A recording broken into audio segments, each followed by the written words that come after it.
അകത്തെന്താ നടക്കുന്നതെന്ന് ഞാൻ പോയി ഒളിഞ്ഞു നോക്കിയിട്ട് വരാം. പിന്നാമ്പറത്ത് ജനലിൽ ചെറിയൊരു ഓട്ടയുണ്ട്.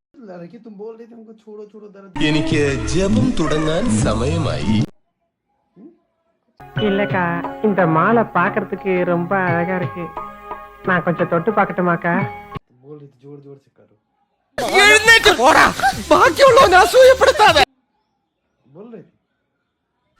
വേറെ ആരും അറിയണ്ട, നമ്മൾ രണ്ടുപേരും മാത്രം. രാത്രിയോ പകലോ എനിക്ക് എപ്പോഴെങ്കിലും ഇത്തിരി സമയം തന്നാമോ, ഞാനത് വേണ്ട വിധത്തിൽ കൈകാര്യം ചെയ്തോളാം.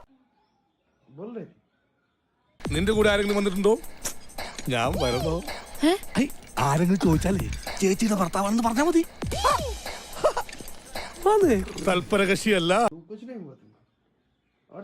ഇവളെന്താ ഒരുമാതിരി വാവെടുത്ത പശുവിനെ പോലെ? ഇതിപ്പോ ആദ്യത്തെ കളിയൊന്നും അല്ലല്ലോ ഡയലോഗ് പഠിക്കാൻ.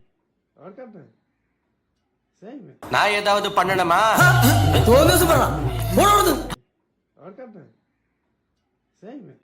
ഇതൊക്കെ കണ്ടാ പിന്നെ എങ്ങനെയാ ഇവിടുന്ന് പോവാൻ തോന്നുക? മോശം. അവർക്കോ സംസ്കാരമില്ല. നമ്മൾ അതുപോലെ ആവണോ? വേണ്ട, വന്നേ ശരിയേ.